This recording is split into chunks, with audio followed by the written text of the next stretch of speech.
Part 1. There's a certain calm that comes with routine. Wake up, brew some coffee, kiss your wife's temple while she scrolls through her endless emails. Hit the same stretch of highway to the same office, the same playlist humming low through the speakers. It wasn't exciting, but it felt safe, familiar, steady. At least, that's what I used to think. I'm Michael, 38. I work as a systems engineer for a telecom company out in Indianapolis. Sarah and I have been married 9 years now. We met back in college. I was the awkward guy buried in code. She was the communications major who somehow made everyone feel like they mattered. She had this presence when she walked into a room, like the air shifted around her. I was hooked from the start. Fell hard. Never looked back. No kids. A quiet, simple life. 3-bedroom ranch in a leafy suburb. 2 dogs. A vegetable garden we both swore we'd keep up but mostly forgot about. On paper, it all seemed solid. Respectable. Maybe even enviable. Guys at work used to tell me, "Man, you're lucky. My wife drives me nuts." I'd nod, smile like I got it. But the truth? I didn't. Sarah and I hardly argued. We shared little inside jokes, binged crime dramas, and whenever we could, we'd sneak away for a last-minute weekend trip. That's how it used to be. It started with little things. Barely noticeable shifts. She began staying late at work. A lot. Her PR job had always kept her busy, but now it felt over the top. Every evening seemed to bring some new emergency or campaign deadline. She'd get home after 10, shoes dangling from her hand, mascara smudged. She blamed long meetings or bad traffic. At first, it didn't set off any alarms. Sarah was dedicated to her work. It's one of the things I loved about her. But dedication doesn't explain slipping straight into the shower without a hello, or hushed phone calls taken out back, always ending with a quick laugh and a casual, just work stuff. Then came the phone habits. At dinner, her phone sat face down. No sounds, no vibrations. If it lit up, she'd glance quickly, mumble an excuse, and head to the bathroom. One night, after her 3rd trip away from the table, I happened to glance at the screen. A text preview popped up. Just a name. J. No last name. No emojis. Just J. Didn't ring any bells. Not a name I'd heard her mention before. When she came back, I asked, "Who's Jay?" Her eyes didn't so much as twitch. "Oh, someone from the agency side. We're teaming up on a client rollout." I nodded, but the way she answered smooth, almost too smooth, it felt like a line she'd practiced. Like she'd said it before. That's when the cracks started to show. Small at first. Hairline fractures running quietly across the glass of our routine. I tried to brush it off. Told myself I was imagining things. Paranoia? Not really my style. I've never been the jealous type. Trust. That's what mattered. That's the foundation of everything, right? But even the strongest foundations can rot if you ignore the warning signs. Sarah's scent changed. I know how that sounds. But after nearly a decade together, I knew her smell better than my own. Her lavender shampoo. That soft vanilla perfume she wore to work. But lately, there was something different. Muskier. Sharper. One night, I leaned in to kiss her neck and caught a trace of cologne. Not mine. Before I could even say a word, she pulled away. "Sorry, long day. I'm exhausted." I didn't push. Just nodded and ducked into the other room, pretending to check emails. Our intimacy faded too. Not overnight. More like a slow sunset, the light draining behind the blinds. She stopped reaching for me. And when I tried, she'd stiffen, then offer a weak smile. Rain check. The rain checks kept coming. The skies never cleared. Still, I made excuses. Told myself she was stressed. Burned out. Hormonal. Anything but the truth staring me in the face. But that truth kept tapping on my shoulder. Louder every day. One evening, she left her laptop open before heading to the shower. I wasn't snooping, at least. That's what I told myself. I just looked. Her email was up. A thread caught my eye. Subject line. Last Friday. She'd replied to someone. "Jay, I can't stop thinking about it. We have to be more careful." It felt like someone had punched a hole through my chest and filled it with ice. I didn't read the rest. Just closed the laptop, sat on the couch, and stared at the TV without even pressing play. The silence in the house felt louder than any sound. When she came out, hair damp, wearing one of my old t-shirts, she curled up next to me like nothing had happened. And I let her. Because I wasn't ready. Not yet. But the seed had been planted. And it was growing fast. Something was wrong. Deeply wrong. And I was done pretending I couldn't see it. Part 2. It's strange how fast suspicion stops being a feeling and turns into a daily routine. I used to wake up thinking about simple things, breakfast, weekend plans, the next big work sprint. Now, I woke up listing lies in my head. Sarah's alarm would go off, and before she even stretched, I'd already be watching her face, trying to spot any crack in the mask. But she was flawless, smiling, pressing a kiss to my cheek like nothing had changed. She played the part to perfection. And maybe I would have believed it if I hadn't seen that email. I didn't call her out. Not yet. Instead, I did what I'm trained to do. Observe. Quietly. Carefully. Her phone still stayed face down. But now, I noticed something else. She never let it out of her sight. Even when she showered, she'd tuck it under a pile of clothes on the bathroom counter. One night, while she slept, I checked it. Locked, of course. But after 3 nights of watching her unlock it by the soft glow of her bedside lamp, I memorized her pattern.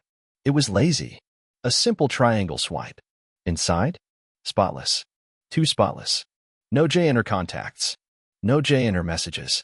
But there was a second messaging app, one I'd never noticed before. Hidden in a fitness folder, disguised as some calorie tracker. When I opened it, it wanted a pin. I didn't try to break it. Not that night. Instead, I shifted focus. I went after what I could see. Her morning routine became my first clue. She always left by 8 a.m., claiming she had to prep for early team stand-ups at work. So, I followed her. Kept 2 cars back. Windows tinted. She didn't head to the office. She drove to a Starbucks over on 14th and Broad. Parked. Sat in her car for nearly 45 minutes. Then drove off in the opposite direction from work. The next day? Same coffee shop. Same wait. Same evasive route. When she finally showed up at work, it was almost 10:30. That evening, playing dumb, I asked how her morning had gone. She sighed and rambled something about a chaotic start and a coworker calling out sick. So you went in late? I asked. No, she frowned. I was there early. Helped set up for a brand presentation. That was lie number 1. Clear as day. Burned into my memory. The following week, I offered to take her to lunch, said I'd surprise her at work. She agreed, but claimed she had a lunch meeting on Thursday with her agency partner. Thursday came. She left. I waited a bit, then drove to her office and parked across the street. She never showed. Her car was missing. Her badge didn't even log into the building until after 2 p.m., a fact I got from a buddy at security.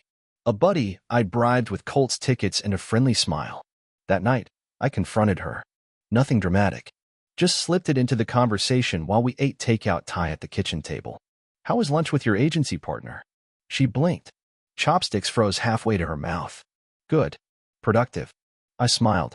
What's his name again? Jay. No hesitation. But the air changed. Just a little. Funny, I said, getting up to grab a beer. I thought Jay was internal. Thought your partner was Natalie. Her eyes narrowed. Why are you interrogating me? I'm not. Just making conversation. She shoved her plate away and stormed out of the kitchen. Later, she slipped into bed beside me like none of it had happened. No mention of the argument. No apology. Like the fight never even existed. It was gaslighting. Smooth. Effortless. That was the night I realized I couldn't do this alone anymore. I ordered a phone cloning tool online, a little USB that could copy everything from her phone once connected to a laptop. I also bought 2 GPS trackers. One for her car. One for her purse. I told myself I was going too far. That I was becoming the villain in my own marriage. But then I'd remember her email. We have to be more careful. When the equipment arrived, I waited. Watched. Looked for the perfect chance. It came when Sarah booked a Saturday spa appointment. Said it was a gift from a coworker. She left around mid-morning, promising she'd be home by 5. I moved fast. Cloned her phone in under 10 minutes.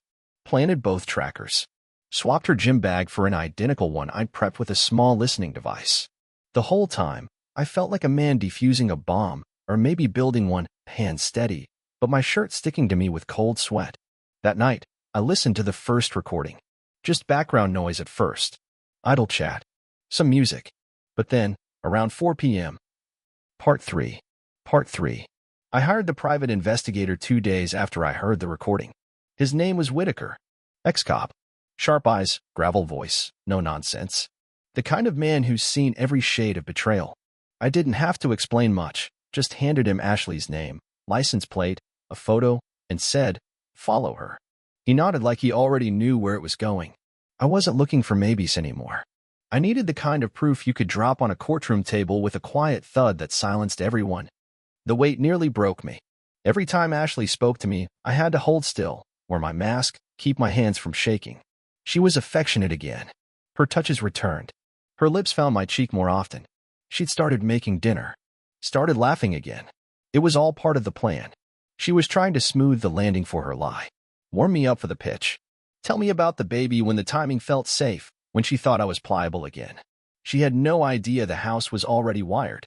I had hidden cameras in the kitchen, the living room, and even the damn laundry room. Audio recorders tucked under the driver's seat of her car. GPS logging every mile she moved.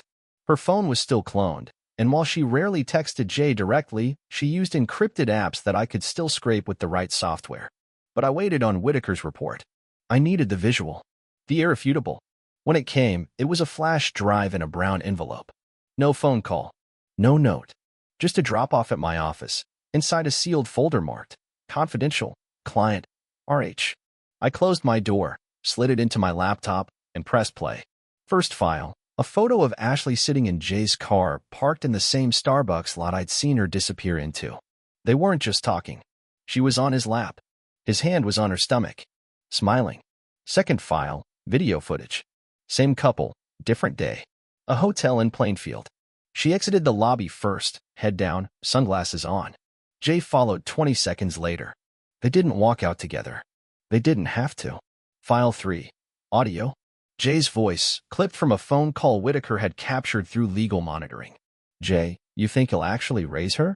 Ashley, he's too good of a man not to. That's the problem. He'll step up. He always does. Jay, you think he suspects? Ashley, maybe. But if he asks, I'll cry. He folds when I cry. I paused the playback and sat very still. I felt nothing. Not rage. Not heartbreak. Nothing left to burn. It was like the air inside me had been vacuumed out. Just cold, clean silence. The final file was the worst. It was a sonogram. Black and white. The outline of a child not mine. Labeled with Ashley's name. Dated 2 weeks ago. Whitaker must have pulled it from the trash after tailing her to the clinic. She had gone alone. But not really. Jay had been in the car waiting. She walked out, smiling, holding that sonogram like it was a promise of a life she'd built on the ruins of ours. I closed the laptop. And I broke. Not in a loud, cinematic way. No screaming. No fist through the drywall. Just a slow collapse onto the floor of my office. A man folding into himself like paper under flame.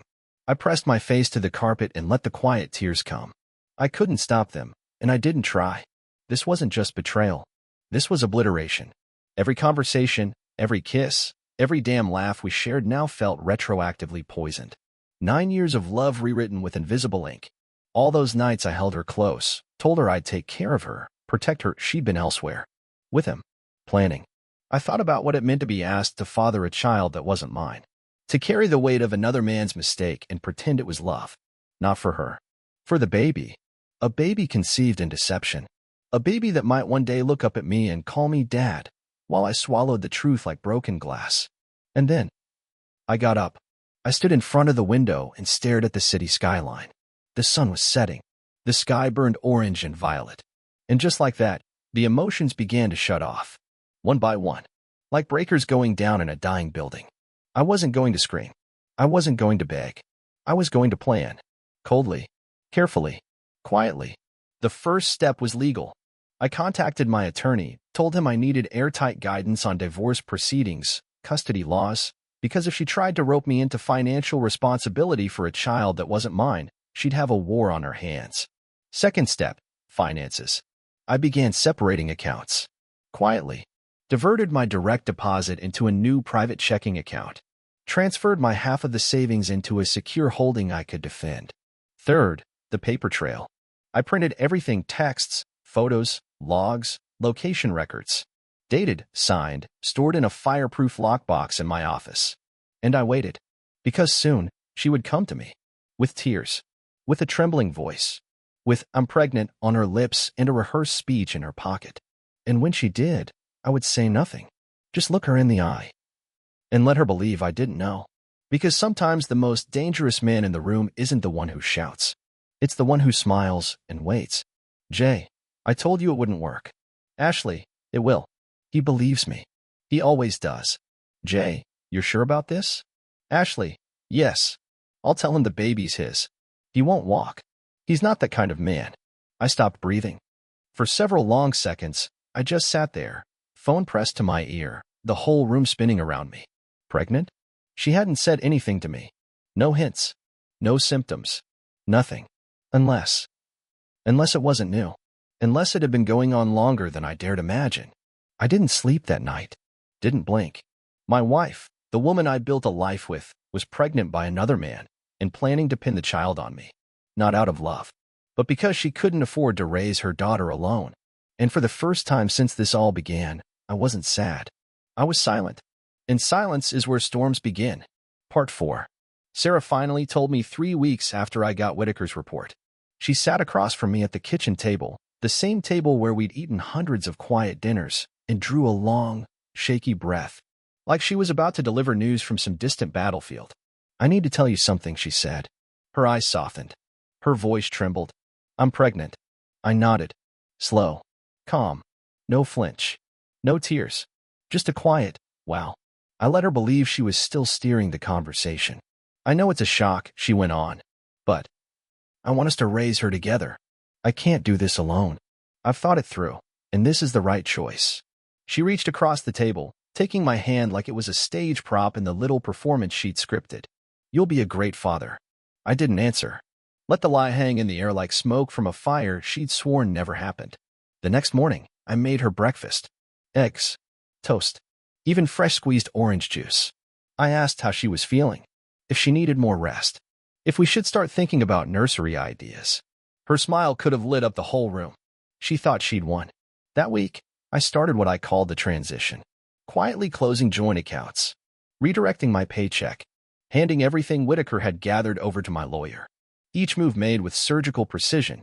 Sarah didn't notice a thing. She thought I was coming around. She even started leaving her phone out again, her guard slipping. But it didn't matter. I already had all the proof I needed. Still, something gnawed at the edges. Something didn't add up. So, I went back to Whitaker. I want to know more about Jay, I told him. Where he works. Who he really is. And anything Sarah might be hiding that I haven't seen yet. 3 days later, Whitaker returned with something that hit harder than any affair. Jay wasn't in PR. Hell, he wasn't even Jay. His real name was Jason Briggs, a former financial auditor, now under federal investigation for embezzlement at a tech firm out in Oregon. He disappeared 3 years ago after skimming close to $500,000. The feds have been chasing him ever since. And Sarah? She was on the board of that same company. The one Jason vanished from. I almost dropped the report when I spotted her name in those old corporate records. She hadn't just cheated. She'd tied herself to a man hiding behind a fake name. Now she was pregnant with his child and trying to lock me in as her financial safety net before it all unraveled. She wasn't just covering for him. She was laundering him. Selling me the role of father so she could keep herself out of prison. That's when I stopped playing nice. I booked a dinner. A very public dinner at her favorite upscale restaurant. I told her it was a celebration. I want to show you I'm committed. That I believe in us. Her eyes lit up like a teenager's. She wore a silk dress. Even dabbed on the perfume she hadn't touched in months. We sat by the window. Candlelight. She ordered wine she couldn't drink, just to keep up appearances. When dessert arrived, I stood up and tapped my glass. I'd like to make a toast, I said. Sarah looked confused, but amused. To my wife, I began. And to the child she's carrying. A child that, despite what she's told me, isn't mine. The restaurant fell into a stunned hush. A nearby table paused mid-bite. Sarah's fork froze halfway to her mouth. To Jason Briggs, I continued, louder now, whose real name isn't Jay, and who, I imagine, the FBI would be interested to know has been visiting our home under a false identity. Sarah, how does it feel to be dating a fugitive again? Her face drained of color. The whole restaurant had gone silent. I pulled a flash drive from my jacket and set it gently in front of her. Everything's on there. Photos. Conversations. Financial records. Copies are with my lawyer. And I've already sent one to the feds. Just in case you feel like doing anything cute. You're insane, she stammered, pushing back from the table. I didn't stop her. Let her run. Let her flee from the wreckage of the lies she'd built with designer smiles and midnight phone calls. The next morning, I served her divorce papers. At work. Publicly. By lunchtime, her inbox was lighting up, HR, legal, and, according to a quiet tip from Whitaker, a special agent starting to dig into her financial ties to Jason Briggs. She tried to call me later. 4 voicemails. Each more frantic than the last. This is a mistake. You don't know what you're doing. You're ruining my life. I'll go to jail, Michael. And finally, please. I'll tell you everything. Just don't leave me alone in this. I didn't answer. The final nail came a week later. My lawyer called. We've secured full financial protection. She can't touch your accounts, your retirement, or your property. And since the child isn't yours, you're free of any paternal obligations. Good, I said, eyes on the city skyline outside my office. Anything else? One thing, he added. The feds want a statement. You're not in trouble. They just want to confirm what you witnessed. I nodded. Let them dig. Sarah had burned everything we'd built. And now she wanted me to hold the hose while she cried in the flames. But I was already walking away. Part 5. Sarah disappeared for a while after the divorce papers landed. She changed her number. Wiped her social accounts clean. Quit her job, whether by choice or because someone gave her a hard shove. I never found out. And I didn't care. Last I heard, she'd moved to North Carolina to be closer to family, which was just a polite way of saying far enough away that no one asks too many questions. Jason Briggs, or Jay, or whatever other name he was using, got picked up 2 weeks later trying to cross state lines with a fake ID. FBI grabbed him at a gas station in Tennessee. Sarah wasn't with him. She probably knew the walls were closing in and decided that saving herself mattered more than love. They both got what they deserved. But no one talks about the person left standing in the ruins. The one who didn't lie, didn't cheat, didn't run. That was me. I stood alone, knee-deep in ash, trying to figure out what life's supposed to be when the whole illusion burns down around you. I didn't date. I didn't party. I didn't go off on some spiritual retreat or write poetry in a cabin. I just lived. I got up, went to work, came home, cooked, slept. Pain doesn't always show up as a flood. Sometimes, it rots slow. A quiet, dull ache just behind your ribs. It only speaks up when you're laughing at something on TV and suddenly remember there's no one beside you anymore. It took 6 months before I deleted her number. 8 before I stopped scrolling through old photos. A full year before the guest room stopped being hers in my mind. Grief doesn't follow a calendar. It just breathes down your neck until the day you finally turn around and tell it to shut up. I thought I was healing. And then the letter came. No return address. Just my name. A crooked stamp. I recognized the handwriting immediately. Sarah. I opened it with the same kind of dread you feel when you see a court summons or a death notice. It wasn't long. And it wasn't an apology. Michael. I don't expect forgiveness. I know I don't deserve it. I see that now. The baby's name is Claire. She has your eyes. Somehow. Maybe God has a sense of humor. I thought I was doing what I had to. But I know now I broke something in you I can't fix. I just wanted you to know. I was never afraid of raising her alone. I was afraid of living without the only man who ever really saw me. You didn't deserve any of this. I hope you find peace. Even if it means forgetting I ever existed. Sarah. I folded the letter once.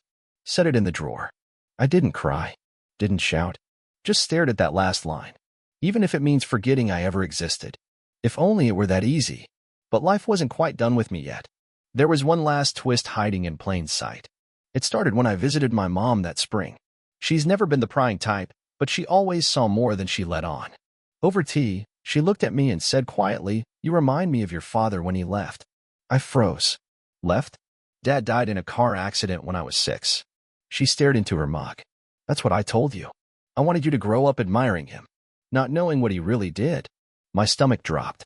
What are you saying? She took a long breath. He had another family. A woman in Michigan. A son. I found out when you were 5. I told him to choose. He left the next morning and died 2 weeks later, heading back from seeing them. The room spun. I didn't tell you because I wanted you to be better than him. I didn't want you growing up angry. I left without finishing my tea. Drove for hours, headlights blurring, hands tied on the wheel. Suddenly, the pain I thought I'd buried came rushing back. But this time, it wasn't just Sarah. It was legacy. Blood. Fate. Had I been doomed to betrayal from the start? Was I blind to Sarah's lies because, deep down, I came from them? And then something dark clicked into place. Maybe the reason I saw it coming, even when I didn't want to, was because I'd always known stories like this don't start with you. They echo. They repeat. Unless you end them. So I did. I shredded Sarah's letter. Deleted every trace of her from my life. I donated the wedding ring to a shelter. Sold the house. Moved to a smaller city where no one knew my name. No ghost in the walls. I didn't forgive her. I didn't find myself or get enlightened. I just got real. Started living with both eyes open. Now, when people ask if I've ever been married, I just say, once. If they ask what happened, I say, life. No more details. No more sympathy. Because I'm not a victim. I'm not a cautionary tale. I'm a man who crawled out of a burning house and didn't just survive. I rebuilt. Stronger. Colder. Wiser.